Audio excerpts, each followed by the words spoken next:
Você sabia que pode aprender sobre a história do Brasil em poucos minutos?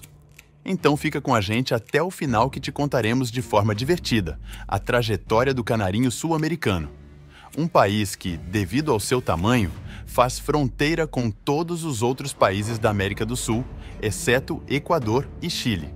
Além disso, é o quinto maior país do mundo, tanto em número de habitantes quanto em área geográfica total. Como não poderia ser de outra forma, hoje vamos falar sobre a história do Brasil. Para isso, precisamos voltar para cerca de 1000 a.C., quando sabemos que os primitivos brasileiros se dedicaram à agricultura extensiva. Para preparar a terra para o plantio, praticavam o que é conhecido como coivara, uma técnica pela qual a vegetação é cortada e queimada para usar as cinzas como fertilizante. Esses indígenas já cultivavam, naquela época, milho, batata doce, mandioca e, em alguns casos, até algodão e tabaco. Os primeiros brasileiros conhecidos foram os índios Tupi, a maioria dos quais ocupava as áreas costeiras da região leste. Mas pouco depois da chegada dos espanhóis à América, Portugal mudaria para sempre a história da região. Foram os exploradores portugueses os primeiros a encontrar o povo Tupi, convivendo com eles por anos. No entanto, grande parte da população indígena acabou sendo aniquilada pelas doenças trazidas pelos europeus, para as quais não tinham defesas. O tratamento colonial duro também contribuiu muito para o declínio demográfico da população indígena. Mas, como você pode imaginar, esta história tem muito mais. Em 1494, com o Papa Alexandre VI, o Papa Borgia, foi assinado o Tratado de Tordesilhas, um famoso tratado que dividia o mundo não cristão entre Espanha e Portugal, através de uma linha imaginária de norte a sul, traçada cerca de 2.000 quilômetros a oeste de Cabo Verde. Após a ratificação do tratado, Pedro Álvares Cabral liderou uma expedição em 1500. Este foi desviado pelos ventos e desembarcou em 23 de abril de 1500, no que ele acreditava ser uma nova ilha. Álvares Cabral reivindicou a terra para Portugal, convencido de que a terra que havia descoberto estava a leste da linha de Tordesilhas, e a chamou de Ilha de Vera Cruz. No entanto, a realidade era muito diferente, já que ele havia chegado a Porto Seguro, no Brasil. Após a descoberta do Brasil, os portugueses se dedicaram a negociar com os indígenas, que trouxeram ao comércio novos itens, como penas de aves exóticas ou, por exemplo, um curioso pau que é usado para fazer tintura vermelha, chamado pau-brasil. Durante o século XVI, muitas outras potências europeias, em particular os franceses, sentiram-se livres para comerciar com as tribos indígenas ameríndias. Foi o rei João III, assustado pelo interesse da França pelo Brasil, que ordenou que o primeiro assentamento real e permanente fosse construído em São Vicente, muito perto do que hoje é São Paulo. Nesse momento, aconteceu algo de especial relevância. Descobriu-se que nessa região poderia ser cultivado açúcar, algo muito ruim para os escravos, mas muito bom para os proprietários de terras. Assim surgiu a base do que seria a economia brasileira do próximo século. Para o final do século XVI e início do século XVII, a produção brasileira de açúcar prosperava e fornecia todo o mercado europeu, fazendo com que o Brasil continuasse sendo o principal fornecedor mundial de açúcar, até que franceses, holandeses e ingleses começaram a dominar as ilhas do Caribe. Em 1548, o poder foi centralizado, criando-se o Governo Geral do Brasil. E seu primeiro representante, Tomé de Souza, estabeleceu a sede na Bahia e estimulou a colonização, construindo um monte de novas cidades. A monarquia portuguesa designou então Salvador da Bahia como capital da colônia e sede do novo governo. Em 1555, as tropas francesas voltaram à carga e se apoderaram do pitoresco porto do Rio de Janeiro, que por algum estranho motivo os portugueses não haviam ocupado. Para conter esse ataque, uma força portuguesa liderada pelo governador Mendes Sá bloqueou a entrada do porto, obrigando a guarnição francesa a se render. Em 1567, Portugal fundou a cidade do Rio de Janeiro para se defender de qualquer ataque futuro. Em 1580, Felipe II da Espanha conquistou Portugal e as coroas portuguesa e espanhola foram unificadas. Com isso, os inimigos da Espanha, que eram muitos, também se tornaram inimigos de Portugal. Isso fez com que os holandeses se apoderassem do assentamento em Salvador e, em 1630, a Companhia Holandesa das Índias Ocidentais enviou uma frota que capturou o assentamento de Pernambuco, que permaneceria sob controle holandês durante mais 25 anos. Os brasileiros, que agiram nesta campanha sem a ajuda portuguesa, derrotaram e expulsaram os holandeses em 1654. E este, talvez, foi o primeiro feito que ajudou a ativar o orgulho nacionalista brasileiro. Conforme os portugueses expandiam seus assentamentos no Brasil e o povo se unificava em língua e cultura, o país se fortalecia.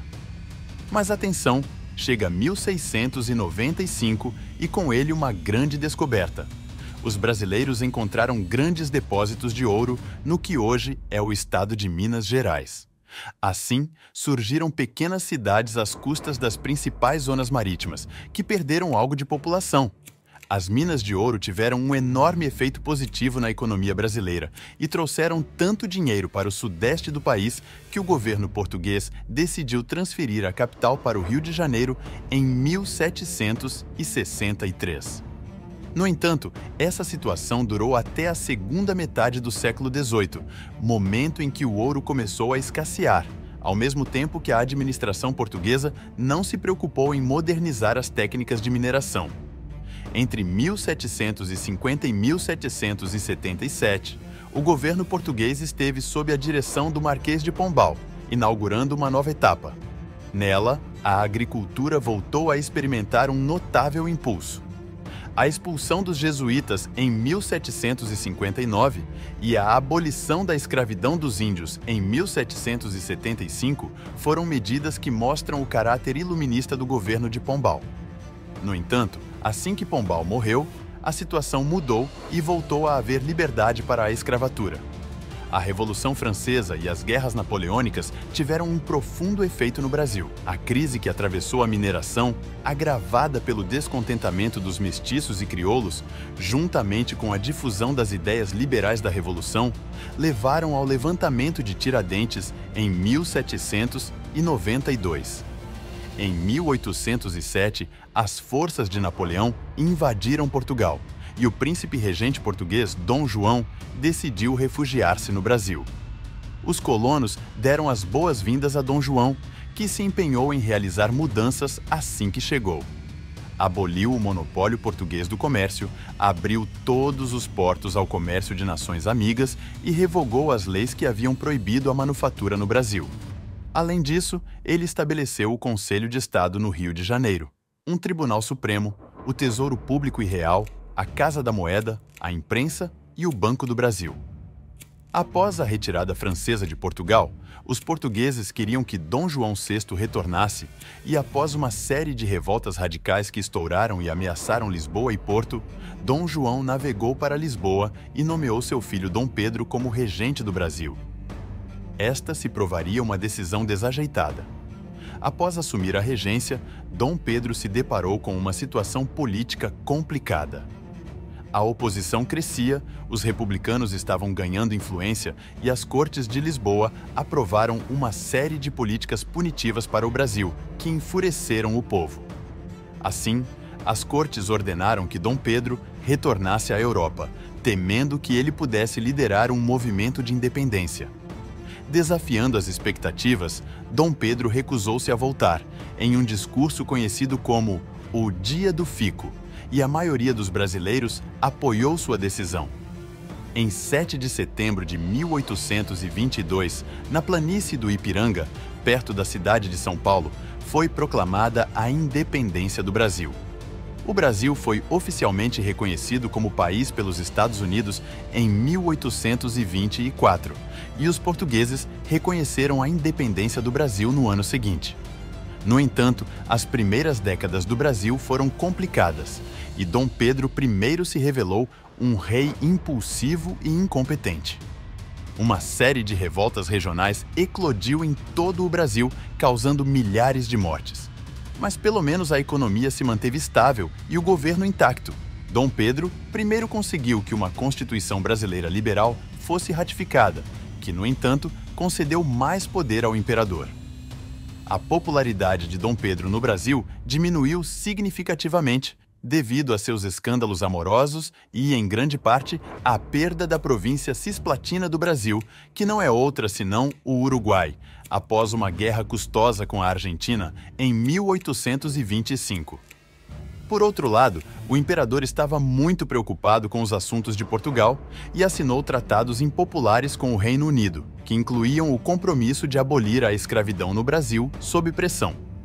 Dom Pedro I abdicou do trono em 17 de abril de 1831, em favor de seu filho de 5 anos, Dom Pedro de Alcântara, que mais tarde se tornaria Dom Pedro II. Assim, você pode imaginar como estava a situação. A próxima década no Brasil foi um dos períodos mais turbulentos. Como Dom Pedro II era muito jovem para ser coroado, formou-se uma regência, que geralmente funciona bastante mal, na qual se tentou pôr fim à guerra civil nas províncias e controlar a insubordinação de muitos soldados. A situação era tão caótica que, em 23 de julho de 1840, ambas as câmaras do parlamento concordaram que Dom Pedro II havia atingido a maioridade, apesar de o menino ter apenas 14 anos. Parecia que o jovem imperador teria um desafio difícil pela frente. No entanto, o reinado de Dom Pedro II abrangeu quase meio século e, possivelmente, representa o período mais positivo da história do Brasil. Apesar de ter herdado um império à beira da desintegração, Dom Pedro II transformou o Brasil em uma potência emergente no cenário internacional. À medida que crescia em idade e maturidade, Dom Pedro II mostrou ser um governante muito mais discreto e inteligente que seu pai. Com ele, o governo parlamentar funcionou eficazmente. O imperador foi assistido por Luiz Alves de Lima e Silva, um dos proeminentes líderes militares do Brasil, e filho do general Francisco de Lima e Silva, que liderou a primeira regência após a abdicação de Dom Pedro I. Por outro lado, Dom Pedro II ganhou a reputação de ser um grande patrono do conhecimento, da cultura e das ciências, assim como o respeito de figuras tão diversas quanto Louis Pasteur, Charles Darwin, Victor Hugo e Friedrich Nietzsche. Durante o reinado de Dom Pedro II, o Brasil saiu vitorioso dos 3 únicos conflitos nos quais se envolveu. No primeiro, ajudou a Argentina no derrube do ditador argentino Juan Manuel de Rosas em 1852. No segundo, em 1864, o Brasil invadiu o Uruguai para reprimir uma guerra civil. E, finalmente, no terceiro conflito, ocorreu a guerra mais sangrenta da história da América do Sul, na qual o ditador paraguaio Francisco Solano Lopes declarou guerra primeiro ao Brasil e depois à Argentina. Este enfrentamento é conhecido como a Guerra do Paraguai, e após se aliar à Argentina e ao Uruguai, o Brasil destruiu as forças paraguaias. A guerra ofereceu uma oportunidade para libertar um número significativo de escravos no Brasil. A escravidão foi um tema que marcou o reinado de Dom Pedro II. O imperador brasileiro havia concordado, em 1831, em eliminar o tráfico de escravos. Embora o imperador se opusesse à escravidão, ele não queria correr o risco de se indispor com os proprietários de terras e provocar revoltas. Assim, considerou que a escravidão deveria ser abolida gradualmente. Para isso, em 1871, o Brasil promulgou a Lei do Ventre Livre, que concedeu liberdade a todas as crianças nascidas de escravos.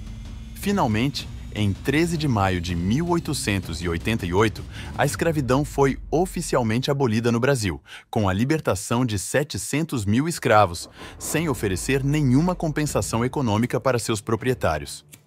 Apesar de não existir o desejo de uma mudança na forma de governo na maioria dos brasileiros, o imperador foi deposto do poder por um golpe de Estado liderado pelo Marechal Deodoro da Fonseca, com o apoio de um pequeno grupo de líderes militares que queriam uma república governada por um ditador. Dom Pedro já estava desiludido com as perspectivas de futuro da monarquia e não apoiou nenhuma iniciativa de restauração da mesma. De fato, passou seus últimos anos de vida na Europa, vivendo com recursos limitados. Depois disso, Getúlio Vargas, que ainda não havia se cansado de aparecer na cena brasileira, triunfou nas eleições de 1950. O país acabou em uma grande crise após o bloqueio estadunidense em represália pela tomada de poder do presidente. Vargas se viu em uma situação muito complicada entre a espada e a parede, e acusado pelo exército e pela imprensa. A situação chegou a tal ponto que, em 1954, Vargas acabou por se suicidar e seu programa de reforma agrária e administrativa nunca pôde ser realizado. Os presidentes Kubitschek, Quadros e Goulart, que o sucederam, não foram capazes de deter a onda de deterioração dos problemas econômicos do Brasil durante a década de 60. E em 64, o exército deu um golpe de Estado. Este regime militar repressivo elevou o número de guerrilhas urbanas e, com ele, a corrupção tornou-se sistêmica. Curiosamente, também coincidiu com um período de crescimento econômico conhecido como o Milagre Econômico Brasileiro, no qual foram as grandes fortunas as mais beneficiadas. Nos anos 70, com a crise do petróleo afetando todo o mundo, a inflação começou a subir vertiginosamente. E a repressão do governo foi se tornando gradualmente mais leve, chegando a admitir novamente a presença de sindicatos e, finalmente, pondo fim à censura em 80. Assim, decidiu-se que o próximo presidente não seria eleito diretamente pelo povo, mas por um colégio eleitoral composto por congressistas e senadores. Provavelmente, o exército esperava que o colégio eleitoral elegesse um presidente favorável. No entanto, não foi o que aconteceu. Em vez disso, foi eleito um homem chamado Tancredo Neves. Este, em 85, anunciou a nova república, que perdura até hoje. Nos últimos 50 anos, assim como aconteceu em outros lugares da América Latina, ou mesmo na Espanha, o Brasil começou um período democrático marcado pelo governo de partidos de diferentes cores, nos quais nunca deixou de haver corrupção, com líderes tão diferentes em sua ideologia como o recente Bolsonaro ou o atual Lula da Silva. Hoje, o Brasil continua sendo uma das principais potências do mundo em termos econômicos, embora sua riqueza esteja excessivamente concentrada, e a pobreza, criminalidade, marginalidade e situações de exclusão social sejam o pão de cada dia para a maioria dos brasileiros. E com isso chegamos ao fim do vídeo. Se você gostou, já sabe que pode dar um like e se inscrever. Um abraço e até a próxima!